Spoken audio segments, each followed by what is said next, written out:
அனைவருக்கும் வணக்கம். திருச்செந்தூர் முருகன் கோவிலில் குடமுழுக்குக்கான பணிகள் நடைபெற்று வருது. இந்த நிலையில் கோவில் கோபுரத்தில் இருந்த கலசத்தில் வைக்கப்பட்டிருந்த வரகு தானியம் 15 ஆண்டுகளுக்கு பிறகும் நல்ல நிலையில் இருப்பதாக பக்தர்கள் மத்தியில் பெரும் ஆச்சரியத்தை ஏற்படுத்தியிருக்கு. அந்த வீடியோ காட்சியை தான் இப்போ நம்ம இந்த வீடியோவில் பார்த்துட்ருக்கோம்.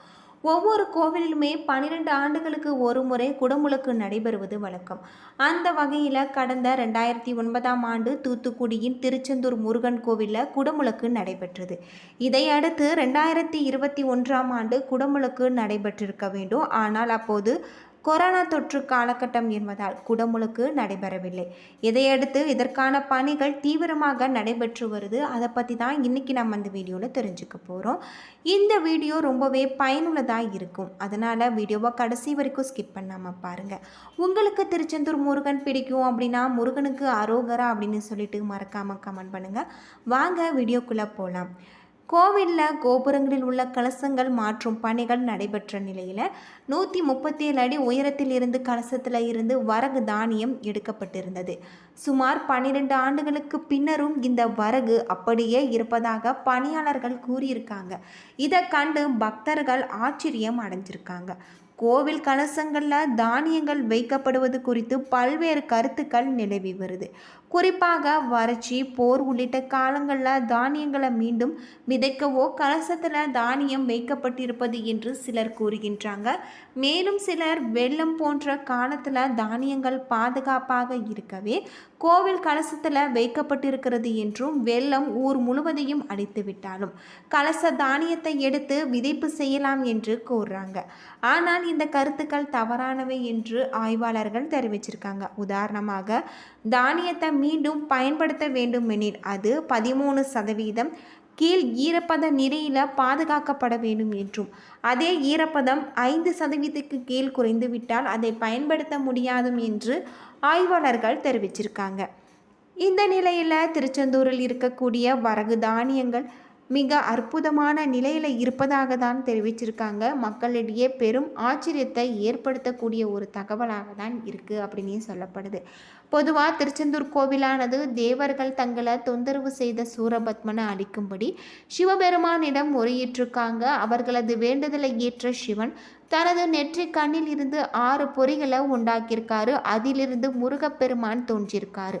பின்னர் சிவபெருமானின் கட்டளையை ஏற்று சூரபத்மன் அழிக்க இங்கு வந்திருக்காரு. இந்த வேளையில் முருகப்பெருமானின் தரிசனம் வேண்டி தேவர்களின் குருவான வியாழ பகவான் இந்த தலத்தில் தவம் இருந்திருக்காரு.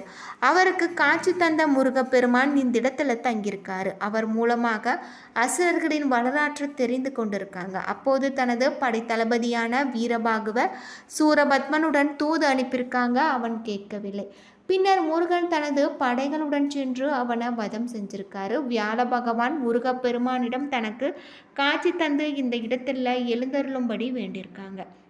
அதன்படியே முருகனும் இங்கு தங்கியிருக்காங்க. பின்னர் வியாழ பகவான் விஸ்வகர்மாவை அழைத்து இங்கு கோவில் எழுப்பியிருக்காங்க.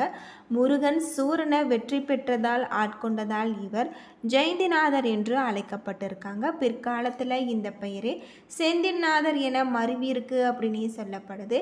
முருகனுக்குரிய 60 வீடுகளில் திருச்செந்தூர் மட்டுமே கடற்கரையிலும் பிற 5 கோவில்கள் மலை கோவிலாக அமைஞ்சிருக்கு. 157 அடி உயரம் கொண்ட கோவில் கோபுரம் 9 தலங்களை கொண்டதாக அமைஞ்சிருக்கு. முருகப்பெருமான் சூரனை ஆட்கொண்ட பின்பு தனது வெற்றிக்கு நன்றி தெரிவிக்கும் விதமாக சிவபூஜை செஞ்சிருக்காரு.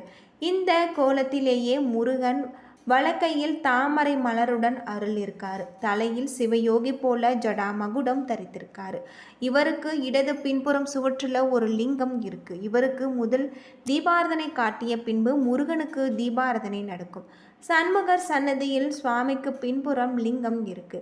இந்த 2 லிங்கங்களுமே இருளில் இருப்பதால் தீபாரதனை ஒளியில் மட்டுமே காண முடியும் அப்படின்னு சொல்லப்படுது. அது தவிர முருகன் சன்னதிக்கு வலது புறத்தில் பஞ்சலிங்க சன்னதி இருக்குது. இவர்களை மார்கழி மாதத்தில் தேவர்கள் தரிசிக்கும் வருவதாக ஐதீகம். சிவனுக்குரிய வாகனமாக நந்தியும், முருகனுக்கு எதிரே இந்திர தேவ மயில்களும் மூலஸ்தானம் எதிரே இருக்குது. வெளியில் இருந்தபடி முருகனை தரிசனம் செய்யும் போது பஞ்சலிங்க தரிசனம் செய்ய இயலாது. மூலவரின் முருகனின் இடதுபுறம் ஒரு சிறு வாயில் வழியே உள்ள நுழைந்து வலதுபுறம் வந்து பாதாள பஞ்சலிங்க தரிசனம் செய்ய வார நாட்கள் இயலும் அப்படின்னு சொல்லப்படுது. இதற்கு கோவில் சார்பில் 5 ரூபாய் கட்டணம் நுழைவுச்சீட்டு உண்டு. கூட்ட நெரிசல் அதிகம் உள்ள சமயங்களில் நுழைவுச்சீட்டு கட்டணம் வழங்கப்படுவதில்லை அப்படின்னு சொல்லப்படுது. திருச்செந்தூர் முருகன் சன்னதியின் மேற்கு புறத்தில் ராஜகோபுரம் இருக்கு. முருகப்பெருமான் இந்த தலத்தில் கடலை பார்த்தபடி கிழக்கு நோக்கி காட்சி தராரு.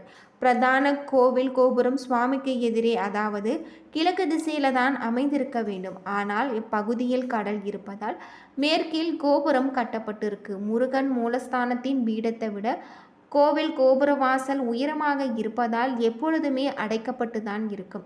கந்தசஷ்டி விழாவின் முருகன் திருக்கல்யாணத்தின் போது நள்ளிரவு ஒரு நாள் மட்டும் வாசல் திறக்கப்படும். அந்த வேளையில் பக்தர்கள் உள்ளே செல்ல அனுமதி கிடையாது அப்படின்னு சொல்லப்படுது. இப்படி பல்வேறு சுவாரஸ்யங்களை கொண்ட கோவிலாக தான் திருச்செந்தூர் கோவில் இருக்குது அப்படின்னு சொல்லப்படுது. 157 அடி உயரத்தை கொண்ட அழகான இந்த கோபுரமானது 17ஆம் நூற்றாண்டில் கட்டப்பட்டிருக்கு அப்படின்னு சொல்லலாம். தமிழ்நாட்டின் நாகரிக பண்பாட்டில் சிறந்து விளங்கிய நகரம் என்று அழைக்கப்படுது திருச்செந்தூர்.